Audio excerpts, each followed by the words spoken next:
Hello everyone, कैसे हैं आप सब। उम्मीद करती हूँ आप सब एकदम स्वस्थ होंगे, मस्त होंगे, अपने अपनों के साथ खुश होंगे व स्वस्थ होंगे। तो फ्रेंड्स, एक बार फिर से आपका बहुत बहुत स्वागत है मेरी इस कॉस्मेटिक शॉप में, जहां आज मैं लेके आई हूँ बहुत ही बढ़िया वाला, बहुत ही इंटरेस्टिंग वाला वीडियो।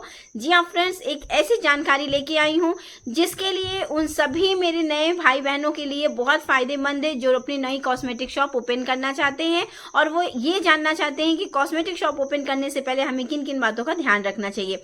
तो चलिए फ्रेंड्स, ज्यादा बातें नहीं करते हैं, अपने टॉपिक की ओर चलते हैं, वरना वीडियो बहुत ज्यादा लंबा हो जाता है तो फिर मजा नहीं आता है, वीडियो लंबा हो जाता है। तो चलिए आज के वीडियो की स्टार्टिंग करते हैं और बात करते हैं कॉस्मेटिक शॉप अगर हम ओपन करना चाहते हैं, कॉस्मेटिक ही शॉप क्यों, अगर हम किसी भी प्रकार का बिजनेस करना चाहते हैं तो हमें बिजनेस स्टार्ट करने से पहले किन किन बातों का ध्यान रखना चाहिए, चाहे वो कपड़े की शॉप हो, चाहे कॉस्मेटिक शॉप हो या अदर कोई शॉप हो। तो फ्रेंड्स, सबसे पहले तो हमें अब जिस प्रकार का भी बिजनेस हम स्टार्ट करना चाहते हैं या जो भी शॉप हम स्टार्ट करना चाहते हैं उसके बारे में हमें पहले से जानकारी ले लेनी चाहिए। सबसे पहले तो मैं कॉस्मेटिक शॉप है तो मैं कॉस्मेटिक के बारे में आपसे बात कर रही हूँ कि अगर आप कॉस्मेटिक शॉप ओपन करना चाहते हैं फ्रेंड्स, तो सबसे पहले आपको कॉस्मेटिक्स प्रोडक्ट के बारे में, ज्वेलरी आइटम के बारे में, इन सब के बारे में बढ़िया तरीके से जानकारी ले लीजिए। देखिए, आजकल तो ऑनलाइन का ज़माना है, सारी चीज़ें, सारी जानकारियाँ ऑनलाइन अवेलेबल रहती हैं, तो आपको हर चीज़ तो इंटरनेट पे मिल ही जाएगा। नेक्स्ट है फ्रेंड, जानकारियाँ तो हमने ले ली। नेक्स्ट है, अगर हमने माइंडसेट अपना बना लिया है कि हमें शॉप ओपन करनी है, तो सबसे पहले हमें ध्यान देना है कि हमें शॉप ओपन कहाँ करनी है। जी हाँ फ्रेंड्स, अगर आपका घर में ओपन करने का इरादा है वो लोकेशन अलग है। अगर आप बाहर कहीं लेना चाहते हैं तो सबसे पहले आप लोकेशन का ध्यान रखिए। किसी ऐसे जगह आप अपनी शॉप को ओपन करिए जो थोड़ा सा रश वाला एरिया हो, जैसे कोई मार्केट हो, किसी स्कूल के पास हो, या तो कोई ऐसी जगह हो, या सिटी हो, या गांव में भी है तो ऐसी जगह हो, चौराहा हो, साग सब्जियां जहां मिलती हो, थोड़ा सा भीड़ भाड़ वाला एरिया हो जहां लेडीजें शॉपिंग करने आती हो। जैसे ऐसी जगह पे ना फ्रेंड्स जहां सब्जियां वगैरह मिलती, वहां औरतें ज्यादातर सब्जियां वगैरह लेने आती है। ऐसी जगह पर अगर हमारी कॉस्मेटिक शॉप रहती है तो उसके चलने के चांसेस काफी ज्यादा रहते हैं।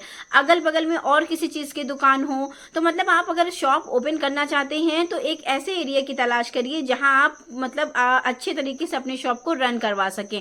एक ऐसा एरिया ना चुनिए कि मतलब जहां कुछ दिन तक तो हम शॉप ओपन कर लिए बहुत ज्यादा, मतलब शुरुआत में ऐसा एक्साइटेड होके, और बाद में जब वहां कस्टमर ही ना आए तो हमें क्या मतलब। करते समय सबसे ज्यादा ध्यान देने वाली बात है कि आप अपनी शॉप ओपन कहाँ कर रहे हैं। देखिए फ्रेंड्स, अगर आप रेंट पे शॉप ओपन कर रहे हैं तो लोकेशन का आप ध्यान जरूर रखिए, क्योंकि आपको रेंट भी तो देना है भाई।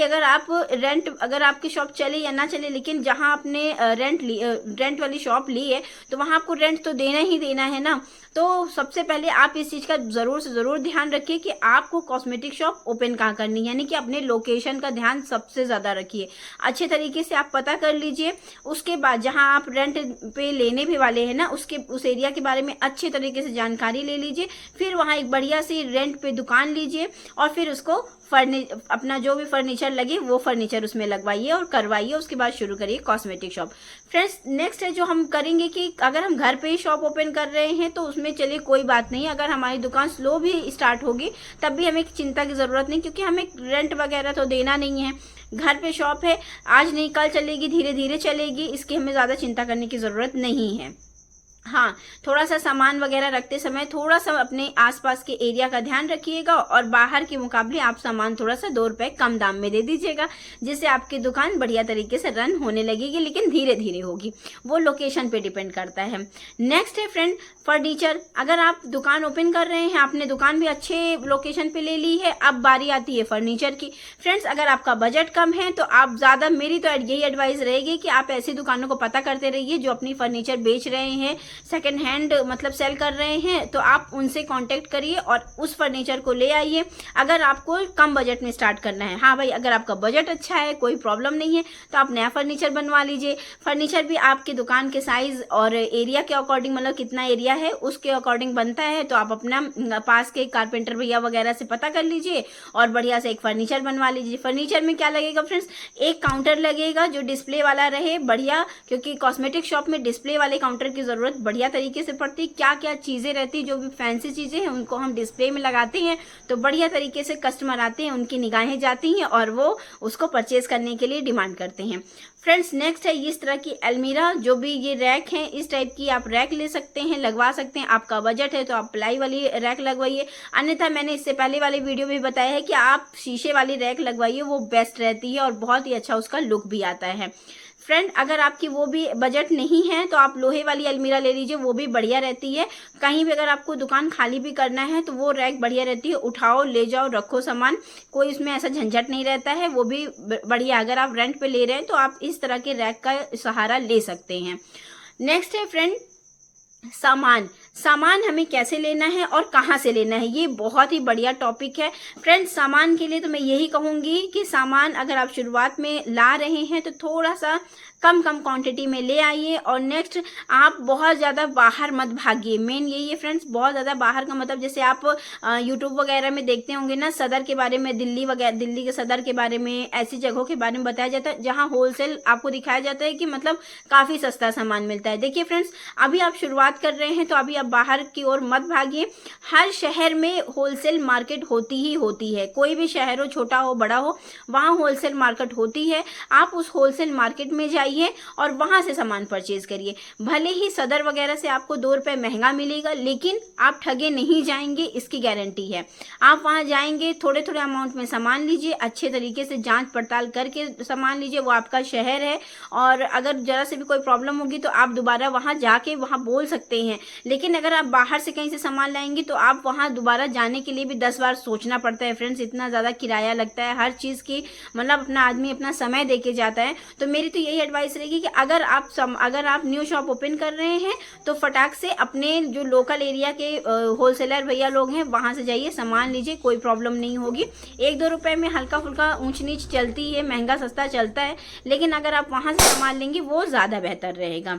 नेक्स्ट है फ्रेंड आपका बजट कितना है। देखिए फ्रेंड्स अगर हमारे पास बजट अच्छा है तो हम कॉस्मेटिक शॉप में अच्छा पैसा मतलब लगा सकते हैं, लेकिन अगर आपके पास बजट कम है, सामान की क्वांटिटी थोड़ा सा कम लाइए और थोड़े से पैसे अपना सेव करके रखिए। सेव का मतलब ये है फ्रेंड्स, क्योंकि जब हम सामान शुरुआत में लाते हैं ना तो उसका क्या मतलब होता है कि उसको हम कैसे सेल करते हैं, कितना सामान हमारा निकल रहा है, वो चीज़ें हमें ध्यान में रखनी पड़ेगी। और जो पीछे अमाउंट हमने सेव करके रखा है उसी अमाउंट को तो हम नेक्स्ट सामान लाने में मतलब लगाएंगे ना, तभी तो हम उस पैसे का यूज हम उसी में करेंगे।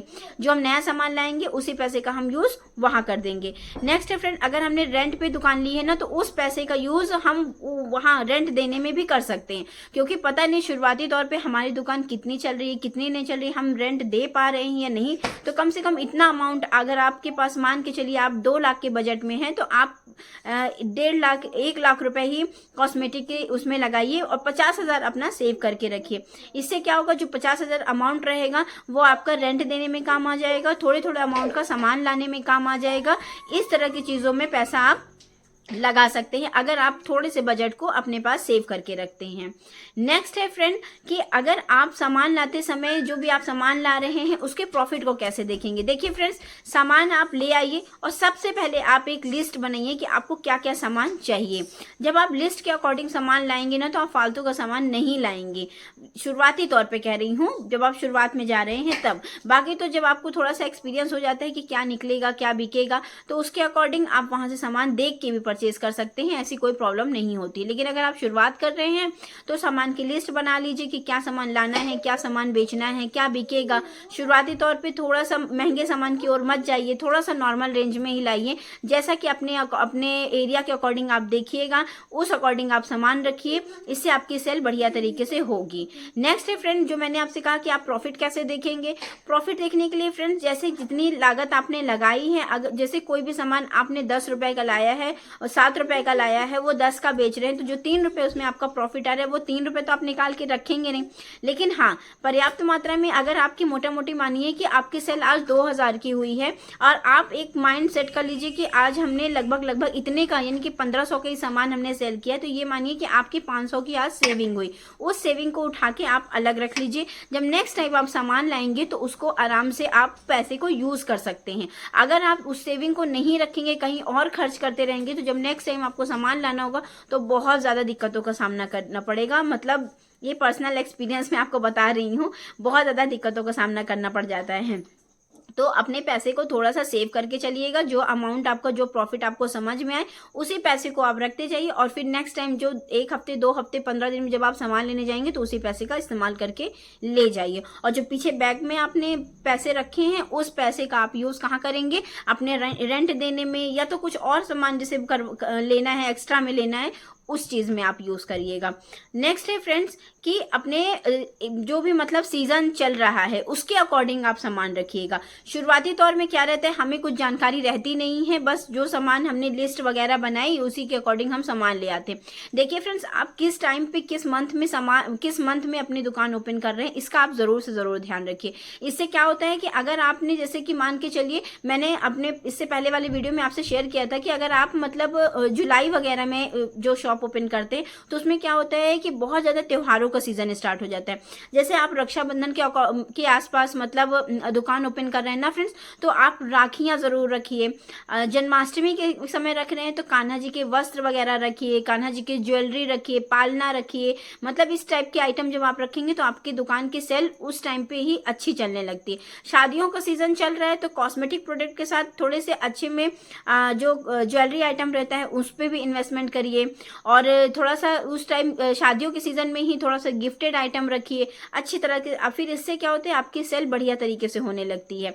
तो सबसे पहले फ्रेंड्स चलिए मोटा मोटी इस पे एक निष्कर्ष निकाल लेते हैं कि हमें किन किन बातों का ध्यान रखना है। सबसे पहले फ्रेंड्स, अपनी लोकेशन का आप सबसे ज़रूरी ध्यान रखिए, फर्नीचर का ध्यान रखिए, एक अच्छा बजट तैयार करिए कि आपको कितना इन्वेस्टमेंट करना है, कितना नहीं करना है, और उसके बाद एक अच्छा एरिया जहाँ देखिए कि आपकी सेल कैसे हो रही है, कैसे नहीं हो रही है, इस सब चीज़ का ध्यान रखिए। तब जाके आप, और पहले सबसे पहली बात तो 1-2 महीना बढ़िया तरीके से आप सोच लीजिए कि आपको शॉप ओपन करनी है या नहीं करनी है। किसी को देखा देखी करके आप शॉप ओपन करने के चक्कर में बिल्कुल मत पड़िएगा, क्योंकि फ्रेंड्स कभी कभी ये होता है कि हम देख किसी को लेते हैं और फिर उसके बाद ओपन भी कर लेते हैं, और फिर बाद में हम मन ही मन पछताते रहते हैं कि यार इसको ना करते तो ठीक था।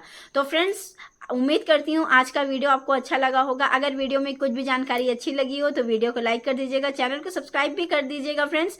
पहले की तरह प्यार दीजिए जैसे पहले की वीडियोस में आप मुझे प्यार देते थे, और उम्मीद करती हूँ कि आज की जानकारी और आज का वीडियो आपको अच्छा लगा होगा। तो चलिए फ्रेंड, मिलती हूँ मैं आपसे नेक्स्ट वीडियो में, तब तक के लिए नमस्ते एंड बाय बाय। और हाँ, कोई भी क्वेश्चन हो तो आप कमेंट सेक्शन में ज़रूर पूछ सकते हैं। आपसे नेक्स्ट वीडियो में, तब तक के लिए नमस्ते एंड बाय बाय।